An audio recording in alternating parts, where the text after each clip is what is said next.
আমাদের সমাজে পুরুষরা মহিলাদেরকে সালাম দেয় না। পুরুষরা নাকি মহিলাদেরকে সালাম দেওয়া যায় না, সালাম নাকি দিতে পারবে না, এটা নাকি গুনাহ, এটা নাকি পর্দার খেলাপ হয়। পুরুষরা মহিলাদেরকে সালাম দিলে নাকি বেদাত হয়। আপনি রাস্তা দিয়ে যাচ্ছেন, আপনার কাছ দিয়ে একজন মহিলা যাচ্ছে, অথবা আপনি একজন মহিলার কাছ দিয়ে যাচ্ছেন, একজন মহিলা রাস্তার পাশে দাঁড়িয়ে আছে, কিংবা একাধিক মহিলা, মুসলিম মহিলা রাস্তার পাশে দাঁড়িয়ে আছে, আপনি নাকি তাদেরকে সালাম দিতে পারবেন না। মহিলাদের সমাবেশ হচ্ছে, আপনি নাকি তাদেরকে সালাম দিতে পারবেন না। এই কথাগুলি বলে আমাদের সমাজের ইমামরা, আমাদের সমাজের হুজুররা, এটা ওনারা নিষেধ করে যে মহিলাদেরকে সালাম দিবেন না, এটা বেদাত। আল্লাহ রাসূল সাল্লাল্লাহু আলাইহি ওয়াসাল্লাম নিষেধ করেছেন মহিলাদেরকে সালাম দিতে, অথচ রাসূল সাল্লাম নিজেই মহিলাদেরকে সালাম দিয়েছেন। প্রমাণ আছে, দলিল আছে।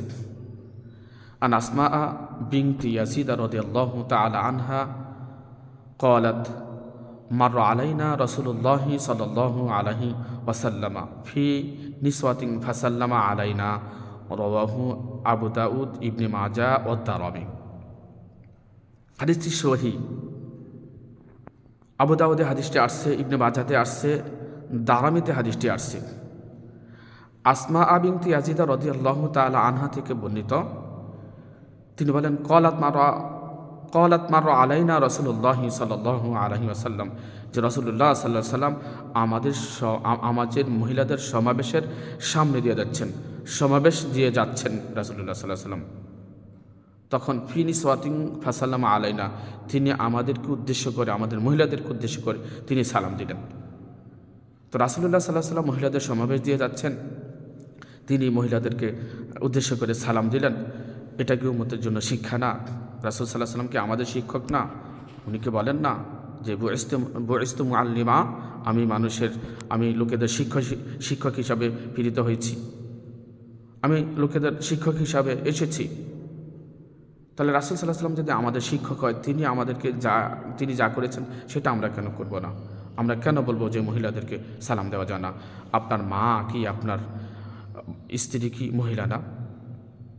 আপনার ফুফু, খালা, আপনার বোন, এরা কি মহিলা না? আপনার আশেপাশের চাচি যারা আছে, চাচি জেঠিয়ারা যারা আছে, এরা কি মহিলা না? এদেরকে কি আপনি সালাম দিতে পারবেন না? এদেরকে সালাম দিতে হবে না? এরা মুসলিম না? আরও আছে দলিল যে রাসূল সাল্লাল্লাহু আলাইহি ওয়াসাল্লাম মহিলাদেরকে সালাম দিয়েছেন। আন জারির ইবনে আব্দুল্লাহ রাদিয়াল্লাহু তাআলা আনহু থেকে বর্ণিত, তিনি বলেন আন্না নাবিয়্যা সাল্লাল্লাহু আলাইহি ওয়াসাল্লাম, যে একদা রাসূলুল্লাহ সাল্লাল্লাহু আলাইহি ওয়াসাল্লাম মার আলাইনা ফি নিসওয়াতিন ফাসাল্লামা আলাইহিন্না, মহিলাদের সমাবেশ দিয়ে যাচ্ছিলেন, তখন তিনি ফি নিসওয়াতিন ফাসাল্লামা আলাইহিন্না, ওই মহিলাদেরকে উদ্দেশ্য করে তিনি সালাম দিলেন। হিন্না মহিলা। রাসূল সাল্লাল্লাহু আলাইহি ওয়াসাল্লাম মহিলাদের সমাবেশ দিয়ে যাচ্ছিলেন, তখন উনি মহিলাদেরকে উদ্দেশ্য করে তিনি সালাম দিলেন। এই হাদিসটি আসছে রাওয়াহু আহমদ, মুসনাদ আহমদে আসছে, সহিহ হাদিস। অর্থাৎ রাসূল সাল্লাল্লাহু আলাইহি ওয়াসাল্লাম মহিলাদেরকে সালাম দিয়েছেন, এটা উম্মতের জন্য শিক্ষা। উম্মতরা মহিলাদেরকে সালাম দিতে হবে, মহিলাদেরকে আরও বেশি করে সালাম দিবেন। কেননা মহিলাদেরকে আল্লাহ তাআলা বেশি সম্মানিত করেছেন পুরুষদের চেয়ে।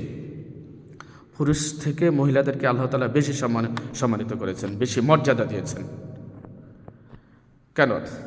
রাসূল সাল্লাল্লাহু আলাইহি ওয়াসাল্লামের স্ত্রী মা খাদিজা রাদিয়াল্লাহু তাআলা আনহা, উনি কি স্ত্রী ছিলেন না? ওনাকে আল্লাহ কেন সালাম দিলেন?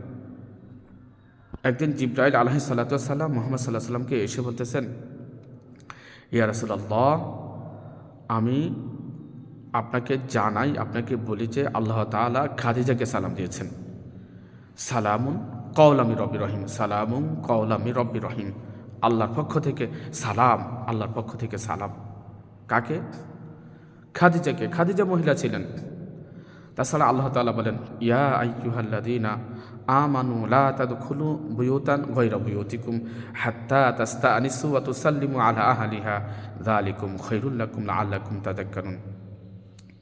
ইয়া আইয়ুহাল্লাযীনা আমানু লা তাদখুলু বুয়ুতান গায়রা বুয়ুতিকুম হাত্তা তাস্তানিসু ওয়া তুসাল্লিমু আলা আহলিহা, হে ঈমানদার লোকেরা, তোমরা তোমাদের গৃহ ব্যতীত, গৃহ মানে ঘর, তোমাদের গৃহ ব্যতীত অন্য গৃহে প্রবেশ করো না। তোমাদের ঘর ব্যতীত অন্য ঘরে প্রবেশ করো না, যতক্ষণ পর্যন্ত ওই গৃহবাসীর সাথে আলাপ পরিচয় না হয়। এবং তাদেরকে সালাম না করো, অর্থাৎ কোনো ঘরে প্রবেশ করা যাবে না যতক্ষণ না পর্যন্ত তাদের সাথে পরিচয় না হয় এবং তাদেরকে সালাম না করা হয়। যালিকুম খায়রুল লাকুম, এটাই তোমাদের জন্য উত্তম, এটাই তোমাদের জন্য কল্যাণ। লাআল্লাকুম তাযাক্কারুন, যদি তোমরা মনে রাখো, যদি তোমরা মনে রাখতে পারো, তো তোমাদেরকে মনে রাখতে হবে। এটা আল্লাহ তাআলা বলেছেন, এটা মনে রাখতে হবে আমাদেরকে যে গৃহবাসীকে আমরা সালাম দিব। তো আপনি বলেন গৃহে মানে ঘরে কারা থাকে বেশি? আমি পুরুষ, আমি কিন্তু এখন আমার ঘরে নাই, আমার ঘরে আমার স্ত্রী আর আমার দুটা মেয়ে, তারা ঘরের মধ্যে আছে। আপনি পুরুষ, আপনি এখন আপনার চাকরির স্থলে আসেন, কাজের স্থলে আসেন, কিন্তু আপনার ঘরে আপনার স্ত্রী, আপনার মা, আপনার বোন বসে আছে। কেউ যদি আপনার খোঁজে আসে তাহলে আপনাকে পাবে না, আপনার স্ত্রীদেরকে পাবে, আপনার মাকে পাবে, আপনার বোনদেরকে পাবে। যে বিদেশে থাকে তারও একই অবস্থা। তাহলে এরা তো মহিলা, এদেরকে সালাম দিতে হবে না? আল্লাহ তো বলেছেন গৃহবাসীকে সালাম দেন। তাহলে গৃহতে তো মহিলারাই থাকে, পুরুষরা তো কাজে কর্মে থাকে, বিভিন্ন যে কৃষিকাজ করে সেই কৃষিকাজে চলে যায়, যে ব্যবসা করে সে ব্যবসায় চলে যায়, যে চাকরি করে সে চাকরিতে চলে যায়, যারা বিদেশে থাকে তারা বিদেশে থাকে। তাহলে অবশ্যই মহিলাদেরকেও সালাম দিতে হবে। রাসূল সাল্লাল্লাহু আলাইহি ওয়াসাল্লাম মহিলাদেরকে সালাম দিয়েছেন, আল্লাহ তাআলা খাদিজা রাদিয়াল্লাহু তাআলা আনহাকে সালাম দিয়েছেন, এটা বৈধ করেছেন। তাহলে এটা আমরা কেন এটা গোপন করব? এটা কেন আমরা গোপন করব? আল্লাহ তাআলা তো নিজেই বলেছেন, অলা তালবিসুল হাক্কা বিল বাতিলি ওয়া তাকতুমুল হাক্কা ওয়া আনতুম তাআলামুন। অলা তালবিসুল হাক্কা বিল বাতিলি ওয়া তাকতুমুল হাক্কা ওয়া আনতুম তাআলামুন, যে তোমরা সত্যকে মিথ্যার সাথে, যেটা সঠিক সেটা ব্যাঠিকের সাথে তোমরা একত্রিত করো না, মিশ্রণ করো না। অতাকতুবুল হাক্কা ওয়া আনতুম তাআলামুন, আর সত্য যখন জানবা, সত্য জানার পরে সেটা গোপন করবা না। এটা তো সত্য যে রাসূল সাল্লাল্লাহু আলাইহি ওয়াসাল্লাম মহিলাদেরকে সালাম দিয়েছেন, এটা গোপন করা যাবে না। এটা আল্লাহ রাসূল সাল্লাল্লাহু আলাইহি ওয়াসাল্লামের এমন একটা সুন্নত, আপনি কেন বিলুপ্ত করতে চান? আপনি কেন এই সুন্নতগুলো বিলুপ্ত করে দিয়েছেন?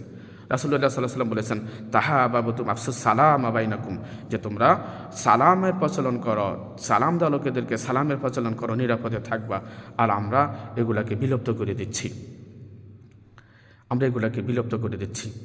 যতদিন পর্যন্ত আপনি কোরআন এবং সুন্নাহ মেনে চলবেন ততক্ষণ পর্যন্ত আপনি পথভ্রষ্ট হবেন না।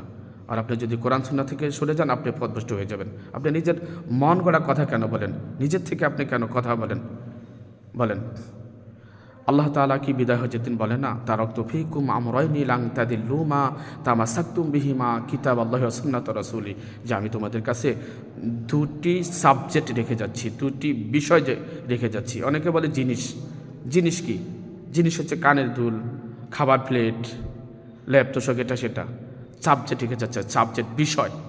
তারাকতু ফীকুম আমরাইনি লাং তাদিল্লু মা তামাসসাকতুম বিহিমা কিতাবাল্লাহি ওয়া সুন্নাত রাসূলি, তোমাদের কাছে আমি দুটি সাবজেক্ট, দুটি বিষয় রেখে যাচ্ছি।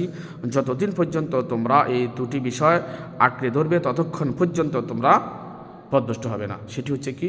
কিতাব আল্লাহ, একটা হচ্ছে আল্লাহর কিতাব, এটা একটা সাবজেক্ট।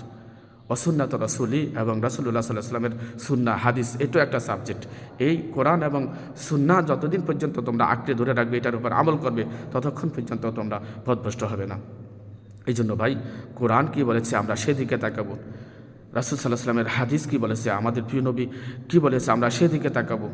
ওদিকে তাকিয়ে আমরা কিন্তু কথা বলবো, ওদিকেই লক্ষ্য করে আমরা কথা বলবো। আমাদের কথার সাথে রাসূল সাল্লাল্লাহু আলাইহি ওয়াসাল্লামের কথার জন্য মিল থাকে, আমাদের কথার সাথে আল্লাহর কথার জন্য মিল থাকে।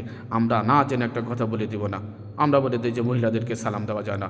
মহিলাদেরকে কেন ভাই এমন একটা দোয়া থেকে, এমন একটা আমল থেকে মাহরুম রাখবেন বলেন? হুজুররাই ওয়াজ করে,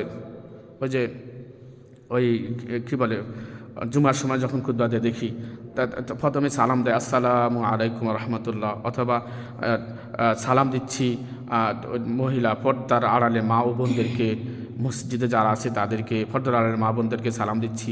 তো তখন আপনি কেন দেন? তখন আপনি কেন সালাম দেন? ভাই, মহিলারা পুরুষদের মতোই, সামনে পড়ে গেলে তাদেরকে সালাম দিতে হবে। শুধু ওই এগিয়ে অপরিচিত মহিলাদেরকে ওই সালাম, ওইটা ইয়ে হতে পারে যে অপরিচিত লোক অপরিচিত মহিলা তাকে সামনে গিয়ে সালাম দেওয়ার দরকার কি?